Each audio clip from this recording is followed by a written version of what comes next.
কারণ কিন্তু খুব মুশকিল, ভাগ্যিস আমি পায়ে জুতো পরেছিলাম, তা না হলে কিন্তু পায়ে কামড়ে ধরতো। তো বন্ধুরা, তোমরা সকলে জানো আমাদের সুন্দরবনের কাঁকড়া কতটা বিখ্যাত। এই কাঁকড়া খাওয়ার জন্য অনেকে কলকাতা বা বিভিন্ন দূরের দূরের মানুষ খাওয়ার জন্য পাগল, আর সেই কাঁকড়ার অনেকটা চাহিদা রয়েছে এখন। আর সেই কাঁকড়া আমাদের সুন্দরবনে, আমি যেখানে থাকি এখানে কাঁকড়া প্রচুর প্রচুর পরিমাণ রয়েছে। আর তোমরা সকলে জানো আমার বাড়ি সুন্দরবনে, আর আমার বাড়িটা এমন জায়গায় রয়েছে, বাড়ি যেখানে তার চারিদিকে শুধু ফিশারি রয়েছে। আর এখন কিন্তু রাত 1টার মতো বেজে গিয়েছে, আর আমি বাইরে এসেছিলাম, আর বাইরে এসে আমি একটা কাণ্ড দেখি। চলো তোমাদেরকে সেটাই তোমাদের সাথে শেয়ার করবো বলে আমি এখন এত রাতে ভিডিওটা বানাচ্ছি। চলো তোমাদেরকে তাহলে সেটাই দেখাই। তোমরা কি এক্সাইটেড? চলো তোমাদেরকে দেখাই। এখানে একটা কাঁকড়া, বড় সাইজের কাঁকড়া বসে রয়েছে। সেই কাঁকড়াটা আমি এখন পা দিয়ে ধরে নিয়েছি। তো চলো কাঁকড়াটা দেখো মা।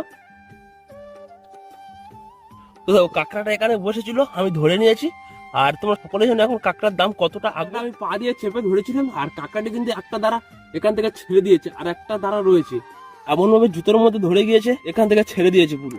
তো চলো, এত বড় কাঁকড়া এত রাতে পেয়েছি, মানে অনেকটা ভাগ্যের ব্যাপার। এই কাঁকড়াটার দাম আমাদের এখানে 40 টাকা দাম রয়েছে। এই একটা কাঁকড়া 100 একটু বেশি হবে।